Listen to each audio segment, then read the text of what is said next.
Hello बच्चों, most welcome बेटा। चलिए आज हम लोग इस वीडियो में डीएनए का पैकेजिंग यूकैरियोट्स में कैसे होता है इसको हम समझते हैं। ठीक है, packaging of DNA in eukaryotes. देखो, यूकैरियोट्स में जो डीएनए का पैकेजिंग है इसमें हिस्टोन प्रोटीन का बहुत बड़ा रोल होता है। ठीक है, हिस्टोन प्रोटीन। और जानते हैं हिस्टोन प्रोटीन जो है ये एक बेसिक प्रोटीन है, पॉजिटिवली चार्ज्ड है। और जो कुछ बेसिक जो एमिनो एसिड्स हैं, लाइसिन, आर्जिनिन, ये रिच होता है, मतलब इसमें ज्यादा होता है। ठीक है, तो अब ये जो प्रोटीन्स हैं, बहुत सारे प्रोटीन्स एसिडिक नेचर के होते हैं, बहुत ये बेसिक होते हैं।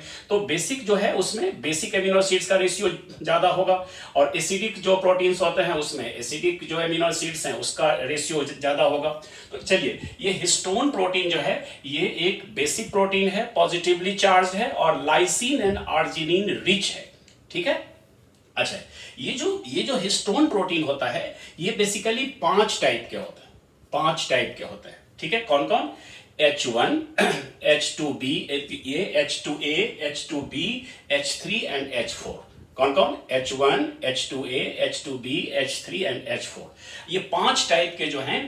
देखो, अब इनमें से होता क्या है कि ये जो 5 टाइप के हिस्टोन प्रोटीन हैं इनमें से H1 को छोड़ दो, H1 को आप छोड़ दो, H2A, H2B, H3 और H4 इसके दो दो मॉलिक्यूल एक साथ बाइंड होकर के एक हिस्टोन कोर या ऑक्टामर तैयार करता है। ठीक है, तो हिस्टोन कोर या ऑक्टामर में H1 इंक्लूड नहीं होता, याद रहेगा।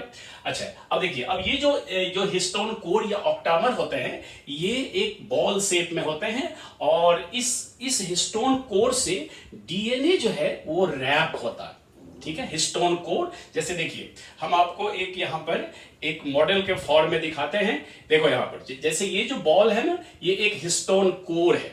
ठीक है, अब देखो, अब ये हिस्टोन कोर जो है, अब इसके साथ क्या होता है, ये डीएनए ऐसे रैप करता है। देख रहे हो, ये जो रैपिंग है डीएनए का ये एक बार पूरा है कंप्लीट, और दूसरे बार जो रैपिंग होता है वो कंप्लीट नहीं होता है, वो 3/4 होता है। यानी इसमें जो डीएनए का हिस्टोन कोर के साथ जो डीएनए का रैपिंग है ये 1.75 टर्न होता है। समझ में आ रहा है? 1.75 टर्न। अच्छा, अब ये जो हिस्टोन कोर के साथ डीएनए रैप्ड हो गया। अच्छा, और इसमें H1 जो होता है, H1 वो क्या करता है, ये जो डीएनए के दोनों फ्री एंड है उसको क्लिप करता है। जैसे यहां देखो, यहां पर क्या करता है कि ये जो है ना H1 आकर के इसको इससे जुड़ जाता है, और ये पूरा का पूरा स्ट्रक्चर जिसमें क्या क्या हो गया, हिस्टोन कोर हो गया, रैप्ड डीएनए हो गया और H1 हो गया, ये सब एक साथ मिलकर न्यूक्लियोसोम बनाते हैं। क्या बनाते हैं? न्यूक्लियोसोम। समझ में आ गया? देखो, ये हम यहां पर दिखाए हैं फिगर में, ये पूरा स्ट्रक्चर हिस्टोन कोर है जिसके साथ डीएनए रैप्ड है, और उसके बाद H1 आकर के उसको क्लिप कर देता है, तो ये पूरा स्ट्रक्चर एक न्यूक्लियोसोम बन गया। अब इस तरह के बहुत सारे न्यूक्लियोसोम्स आपस में अरेंज्ड होते हैं, मतलब चेन में अरेंज्ड होते हैं। ठीक है, और ये जो न्यूक्लियोसोम है तो अब देखो, अब डीएनए चूंकि हिस्टोन के साथ रैप होता है, तो यहां पर हम लोग कहते हैं कि nucleosome formation is the first step of DNA packaging. DNA packaging का पहला स्टेप है न्यूक्लियोसोम का फॉर्मेशन। ठीक है, और ये जो न्यूक्लियोसोम्स हैं ये आपको बहुत सारे न्यूक्लियोसोम्स ये क्रोमेटिन में, जैसे देखिए हमने आपके लिए एक मॉडल भी तैयार किया है, यहां देखो। अब जैसे आपको इसको देखो, ये आपको क्या लग रहा है कि इसमें जो है सो ये आपको एक न्यूक्लियोसोम, दूसरा न्यूक्लियोसोम, तीसरा न्यूक्लियोसोम, चौथा न्यूक्लियोसोम, और ये एक धागे से ये पूरे सब के सब ये है। इसको हम लोग कहते हैं, ये जो पूरा स्ट्रक्चर होता है it looks like beads on string. यहां देखिए, यहां पर हमने दिखाया है कि न्यूक्लियोसोम्स जो है क्रोमेटिन में, ये पूरा का पूरा स्ट्रक्चर क्रोमेटिन है, और इस क्रोमेटिन में जो ये जो न्यूक्लियोसोम्स हैं these it looks like beads on string. Beads मतलब होता है मोती, मोती, और ये हो गया ये स्ट्रिंग हो गया धागा। जैसे धागे में मोती लगा होता है उस तरह का स्ट्रक्चर ये बनता है बीड्स ऑन स्ट्रिंग। तो बताओ, बीड्स ऑन स्ट्रिंग जो है वो क्रोमेटिन में, क्रोमेटिन जो होता है उसमें न्यूक्लियोसोम जो है अपीयर होता है इस तरह का, और ये चीज इलेक्ट्रॉन माइक्रोस्कोप से जब देखेंगे तब ये इस तरह का स्ट्रक्चर दिखेगा। सब एनसीईआरटी का लाइन है ये। तो कि यानी कि nucleosomes in chromatin looks like beads on string. Clear हो गया इतना? चलिए, अब ये बीट्स ऑन स्ट्रिंग के बारे में यहां तक बता दिए। अब देखो, अब यहां पर क्या है कि ये जो न्यूक्लियोसोम है, न्यूक्लियोसोम, अब ये न्यूक्लियोसोम जो है फर्दर भी कॉइल्ड होता है, कंपैक्ट होता है। जैसे देखो 6 न्यूक्लियोसोम्स जब एक साथ कंपैक्ट होते हैं देखो यहां ये 6 न्यूक्लियोसोम्स है, ये 1 2 3 4 5 6 न्यूक्लियोसोम्स एक साथ जब पैक्ट होते हैं तो इनको सोलेनॉइड बोलते हैं। क्या बोलते हैं? सोलेनॉइड। तो सोलेनॉइड जो है it is the further packaging of DNA. अब लेकिन ये सब क्रोमेटिन्स में ही होता है। अभी ये क्रोमेटिन में ही beads on string like structure दिखा, उसके बाद सोलेनॉइड भी बनता है।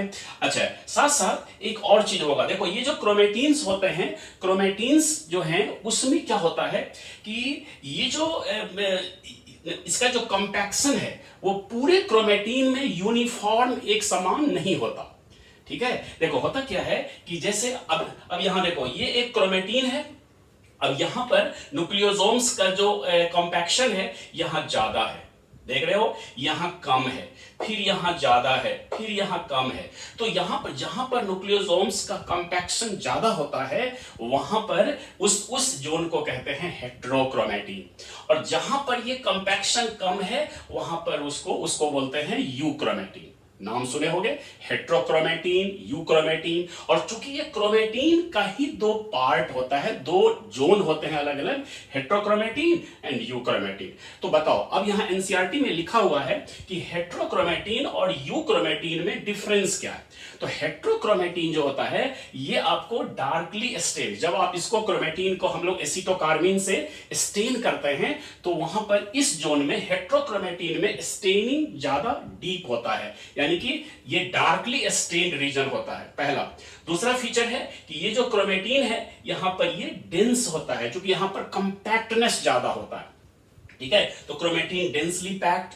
और ये इसके बाद है कि यहां पर हेट्रोक्रोमेटिन में ट्रांसक्रिप्शनली इनएक्टिव होता है।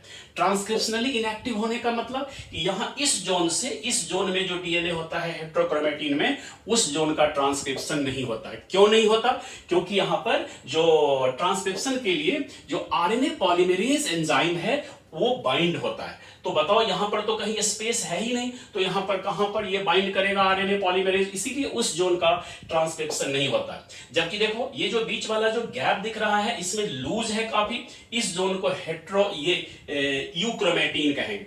और यूक्रोमेटिन में क्या क्या होगा, ये लाइटली स्टेन्ड होगा। डिफरेंस याद रखना, ये एनसीईआरटी में है सब, लाइटली स्टेन्ड होता है। क्रोमेटिन लूजली पैक्ड, देखो ये है जोन, ये है लूजली पैक्ड होता है। और उसके बाद ट्रांसक्रिप्शनली एक्टिव होता है। ट्रांसक्रिप्शनली एक्टिव होने का मतलब कि यहां पर देखो ये जो बीच बीच में गैप है इसमें आराम से कहीं आरएनए पॉलीमरेज बाइंड हो सकता है। देखो ये आरएनए पॉलीमरेज इससे बाइंड हो गया और इस पार्ट का ट्रांसक्रिप्शन कर देगा, इसीलिए ट्रांसक्रिप्शनली ये जोन एक्टिव होता है। यूक्रोमेटिन देख रहे हो, transcriptionally active, chromatin loosely packed है और लाइटली स्टेन्ड है। समझ में आ रहा? अच्छा, इसके बाद अब एक लाइन और यहां पर आप लोग जान लो कि देखो ये तो सारे बीट्स ऑन स्ट्रिंग हो, चाहे सोलेनॉइड हो या हेट्रो या यूक्रोमेटिन हो, ये सब क्रोमेटिन लेवल पर ही है। ठीक है, लेकिन ये जो क्रोमेटिन्स हैं ये तो बाद में जब सेल डिवीजन होता है और सेल डिवीजन का जो मेटाफेज आता है तब तो क्रोमेटिन्स कंपैक्ट होकर के क्रोमोसोम बनाता है। तो जब क्रोमेटिन क्रोमोसोम बनाने चलता है, यानी कि जब क्रोमेटिन फर्दर कंडेंस्ड होकर के क्रोमोसोम बनाता है during metaphase of cell division, तो उस टाइम पर क्या होता है कि ये क्रोमेटिन फर्दर कंपैक्ट होता है। और जब क्रोमेटिन्स फर्दर कंपैक्ट होगा तो इसके लिए कुछ एडिशनल प्रोटीन्स की जरूरत होती है। देखो during metaphase of cell division chromatins are further condensed to form chromosome. और इस further packaging of chromatins at higher level, देख रहे हो, नॉर्मल तो क्रोमेटिन के फॉर्म में है, लेकिन जब हायर लेवल में पैकेजिंग होता है मेटाफेज स्टेज में तो उस टाइम में एडिशनल प्रोटीन की जरूरत होती है। And these additional proteins are called non histone chromosomal protein. Non histone chromosomal protein, short में इसको बोलते हैं NHCP। क्या बोलते हैं? NHCP। ठीक है, तो ये इसकी जरूरत होती है और यही फर्दर क्रोमेटिन से क्रोमोसोम बनाने में हेल्प करता है। वैसे तो NHCP के भी अलग अलग टाइप हैं, ठीक है, structural NSCP, functional NSCP, regulatory NSCP, तो ये सब जो है अलग अलग टाइप, लेकिन चूंकि आपको एनसीईआरटी के लेवल तक आपको अच्छे से पढ़ना है तो इसीलिए यहाँ पर ये एनएससीपी क्या है इसको याद रखना और इसका क्या रोल है ये ध्यान में रखिएगा। ठीक है, तो यही था जो डीएनए का जो पैकेजिंग है यूकैरियोटिक सेल के अंदर, न्यूक्लियस के अंदर कैसे होता है। ठीक है, तो ये वीडियो आपको कैसा लगा ये आप कमेंट करके बताना, और जो भी आपको कोई भी सजेशन हो, कुछ भी हो, आप बताते रहना, और अगर चैनल पर नए हैं तो सब्सक्राइब करना बेटा, ताकि ऐसे वीडियो आपको रेगुलर मिलता रहे। और इसके बाद जो भी आपको कुछ भी है वो कमेंट में लिखते रहना, हम उसका जवाब देंगे। ठीक है, तो आज इतना ही। थैंक यू बेटे।